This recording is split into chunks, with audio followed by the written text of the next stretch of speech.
So far with momentum, we've just talked about one-dimensional momentum, when things are in line with each other, when they're crashing in a line or like this or coming together, but not the world doesn't work that way. What if we have a two-dimensional collision? Like if something's traveling or something's stationary here and I hit it at an angle. We can calculate this. I mean, momentum's just a vector. And we can break that vector into different components, into two components for the two dimensions. We can break each of these vectors into its x component and its y component.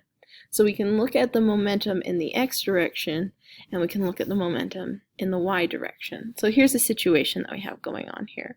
Object 5 was stationary, and then object 1 came in with some velocity. It collided with object 5, which ricocheted 1 off this way and 5 off that way. Okay. Now, whatever our momentum was initially has to be our momentum finally. What we started with is what we ended with. And for this particular situation, our momentum, because this was 0, right, because the velocity was 0, our initial momentum was all just momentum of object 1, initial. But then in our final situation here, we have two momentums. We have momentum of 1 final plus momentum 5 final. Okay? Now, we can break this up into its x and y components. Okay? We can say that momentum, we can look in the y direction, so we can say momentum 1 initial in the y has to equal momentum 1 final in the y plus momentum of 5 final in the y.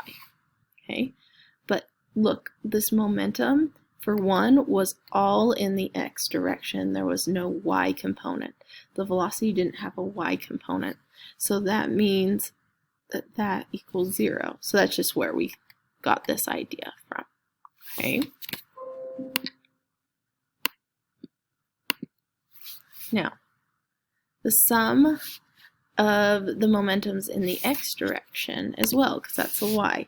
So in the x direction, we have sum of 1 initial in the x direction, which just happens to be the entire thing, which will equal the momentum of 1 in the x direction plus the momentum of 5 in the x direction. Now, I think the best way to talk through this is by doing an example here. Okay, so we have a 1,325 kilogram automobile, and we're going to call this car A, and it's going to be moving north at 27 meters per second, and it's going to collide with a 2,165 kilogram car C moving east at 11 meters per second. Okay, so the two cars are stuck. The two cars are stuck together.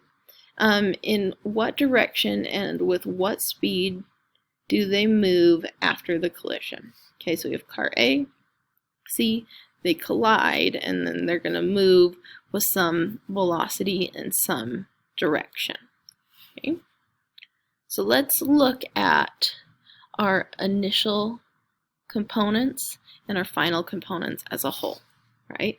We have sum of the momentums initial have to equal the sum of the momentums final. And as whole components, we have momentum initial of A plus momentum initial of C. These are all vectors. And that's going to have to equal the momentum of the final, which is our combined final of AC. Okay? Each of these has an x and y component. And so let's break it up into those x and y's. We have momentum initial of A in the x plus momentum initial of C in the x will equal momentum final. And whenever we see this final, let's just assume it's the AC, that it's the object together, so we're not having to write it over and over again. This final combined in the x direction. Okay. Now, let's look.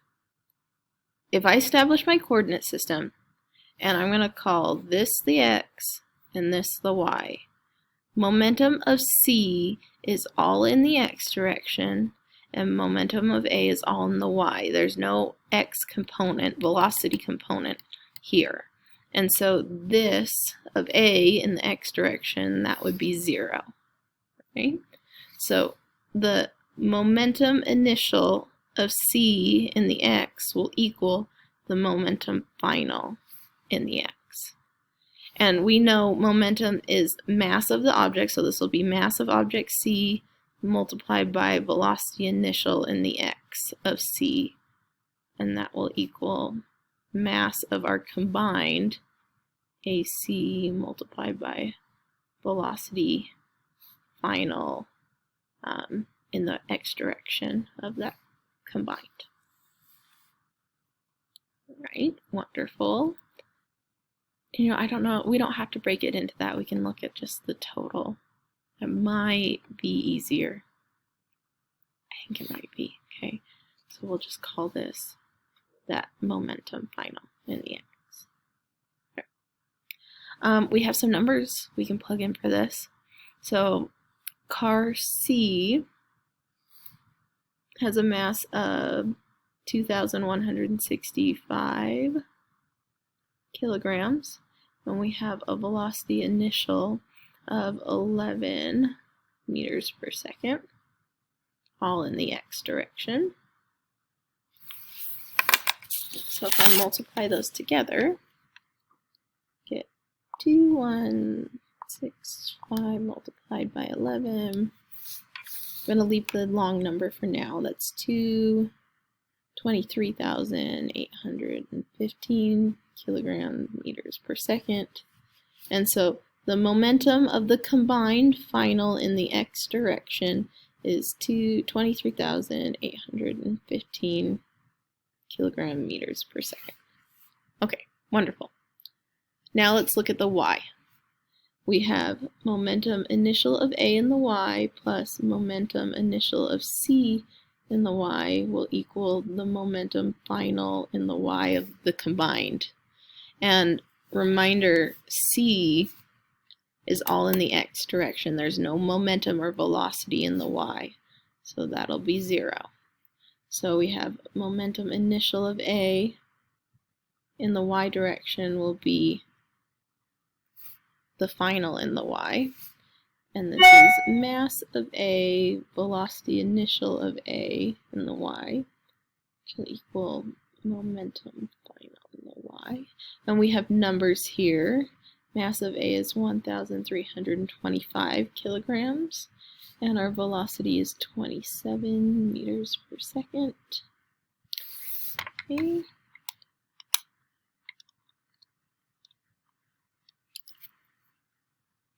$35,775 kilograms meters per second. And so our final momentum of the combined object in the y is at 3,500 or 35,775. Okay, wonderful.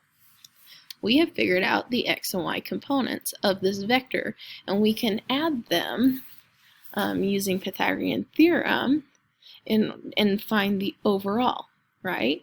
So kind of it's drawn right here. We can look at the momentum vector in the x direction. Okay. This is momentum final in the x, and we can add that to our momentum final in the y, and then we have a resultant between them. This is just momentum final all together. And so it's a squared plus b squared equals c squared, right? Where we're solving for that. And so momentum final is equal to the square root of momentum final in the x squared plus momentum final in the y squared. So I'm going to plug that in my calculator and take the square root of momentum in the x, which was our 23 squared plus in the y squared. Okay, so this all combined, this final momentum of the combined cars together is 42,976.8 kilogram meters per second. Okay. And we can know the direction component of that. Let's solve for theta right there. Okay. So that would be tangent is opposite over adjacent. So theta would be tan inverse of opposite, which is momentum in the x, divided by adjacent, which is momentum in the y. Okay, so plug that in. So the x was the 23,000, the y was the 35. So our angle is 3 sig figs, 7 degrees. So that will tell us if we collide here, our velocity is going this way because it's going to go the same direction as the momentum, and that's our angle from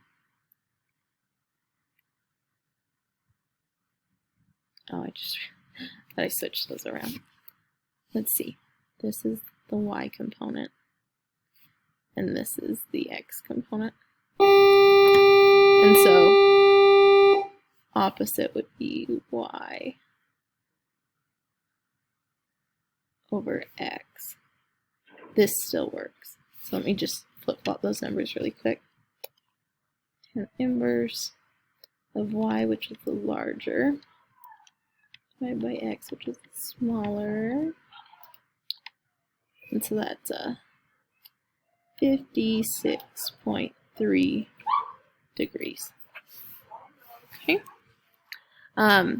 That's the direction of the velocity, but we have one last step here. Where are we at time-wise? Okay. One last step where we need to go through. Okay, so sorry about that. Let's finish up this problem here.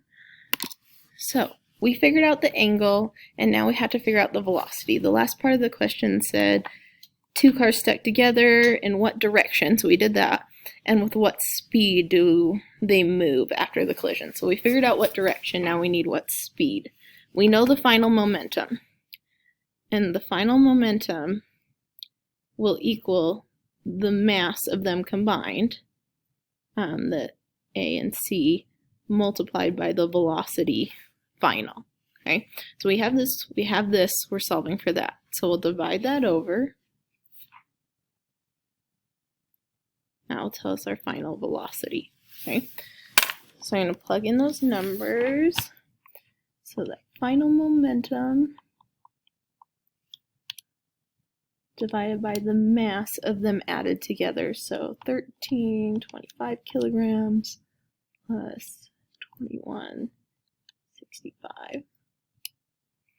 So our final velocity is 12.3 meters per second at this angle.